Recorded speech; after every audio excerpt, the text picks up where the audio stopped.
Just as many of you might have heard by now, Sergio Perez, most known as Checo, has signed a new contract extension with Red Bull Racing that will have him driving next to Max Verstappen for the rest of the 2022 and until the end of 2024. Checo has been driving for Red Bull since the start of 2021, when he replaced Alex Albon for that second seat at the Milton Keynes-based team. Up until that point, it seemed like there was a problem with the team's second car, after both Alex Albon and Pierre Gasly failed to obtain decent results on it. That is where the curse of the second Red Bull seat came from, suggesting that whoever was Verstappen's teammate, it was impossible to deliver in that sister car. The most common theory is that apparently the car was designed to fit Max's driving style. But apparently, Checo has come to prove that wrong. The Mexican driver did not have a very good first season with Red Bull in 2021. Coming in from Racing Point, just after his first ever win in Sakir, he snatched the only seat available on the grid at that point, which up until then belonged to Albon. That first ever win in his career seems to have come at the exact right moment. In what was Checo's first season in the Red Bull F1 car, he snatched a win in front of Lewis Hamilton in Baku. Hamilton started in pole position and Checo as P2, but after a lockup by the 2020 world champion, in turn 1, Checo took over.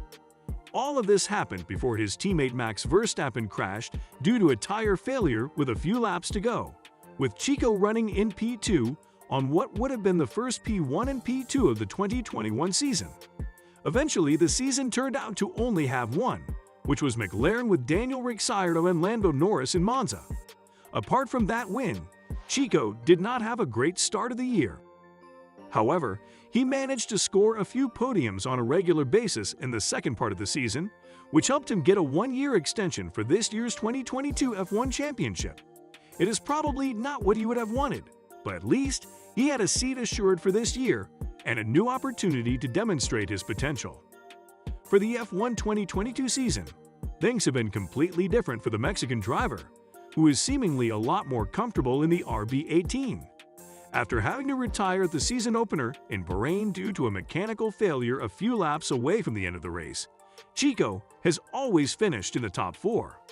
In addition to that, he has achieved 4 podiums, topping it all with a win at Monaco Grand Prix during the last weekend, but the P1 in Monaco also made him the most winning Mexican F1 driver in history, which clearly meant a big deal for him considering the emotions he showed on the podium post-race.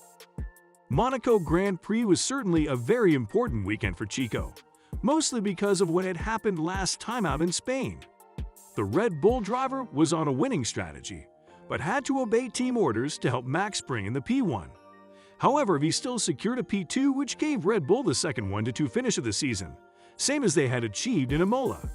Even though he was not happy with the way the team had sacrificed his potential win, he didn't complain much, which shows the caliber of a team player he is. Eventually, all the bad luck that Checo had that last weekend, and his bad luck in some of the previous races, such as in Jeddah, where he had scored a magnificent pole position but ended P4 due to a safety car at the wrong time. The last Sunday of May in Monaco was his day of luck. The whole weekend was not exceptional.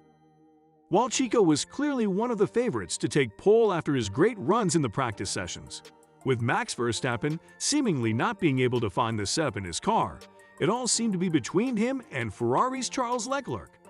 However, in his last Q3 run, Checo lost the car and ended up in the walls and was hit by Sainz, who came closely behind. Eventually, he ended in P3, losing to both the Ferrari drivers. However, on Sunday, with the extreme weather conditions, anything could happen.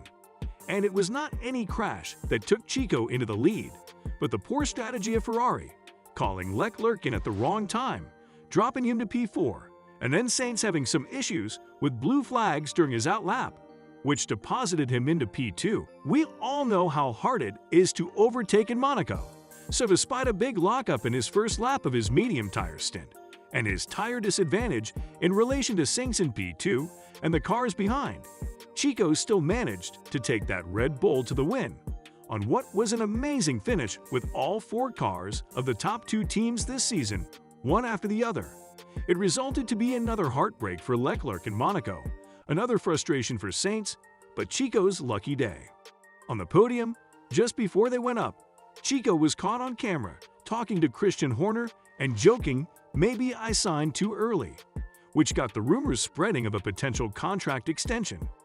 Checo was then asked about this in the post-race press conference, but among laughs with his teammate, Max, all he answered was, "We'll see what happens." Eventually, on the last of May, the announcement came out, probably in the most appropriate moment. For me, this has been an incredible week. Winning the Monaco Grand Prix is a dream for any driver, and then to follow that with announcing I will continue with the team until 2024 just makes me extremely happy, Perez said in a statement. He made reference to this as the icing on the cake. Moreover, he expressed his gratitude to the team and to his world champion teammate by saying, "I am so proud to be a member of this team, and I feel completely at home here now. We are working very well together, and my relationship with Max, on and off track, is definitely helping drive us forward even more." Team boss Christian Horner also had his say on Checo's contract extension. Since joining Oracle Red Bull Racing, Checo has done a fantastic job. Again, he has proved himself to not only be a magnificent team player, but as his level of comfort has grown, he has become a real force to be reckoned with at the sharp end of the grid. This year, he has taken another step, and the gap to world champion Max has closed significantly, evidenced by his superb pole position in Jeddah earlier this year and by his wonderful win in Monaco just last weekend. For us, holding onto his pace, racecraft and experience was a no-brainer, and we are delighted that Checo will continue to race for the team until 2024. In partnership with Max, we believe we have a driver pairing that can bring us the biggest prizes in F1.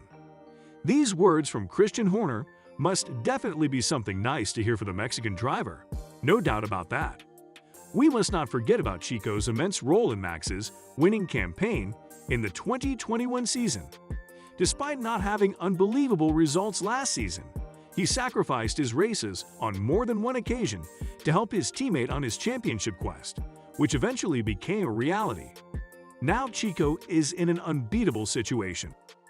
New contract, which means no more pressure on that side, but also he is, for the first time in his career, a genuine title contender, as he sits just 15 points away from Verstappen at the top after Monaco Grand Prix.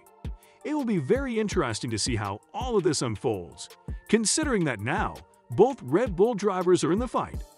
This will without a doubt bring a lot of extra motivation to the Mexican, who might deliver as much as he has ever done.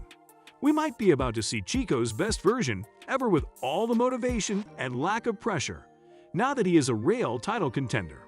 We'll see what happens. We have built tremendous momentum as a team, and this season is showing that. I'm excited to see where that can take us all in the future. Were Checo's words on the topic. We now want to hear from you. Are you happy to see Checo staying for 2 more seasons? Do you think this was the right decision for Red Bull and the Mexican driver? Will he ever become a world champion in the second seat at Red Bull? Let us know your opinion in the comments section below. This being it for today. If you have made it to this point, thank you for watching until the end. Don't forget to leave a like and subscribe to F1 Trackside for more videos like this one. A lot more content to come. On to the next one.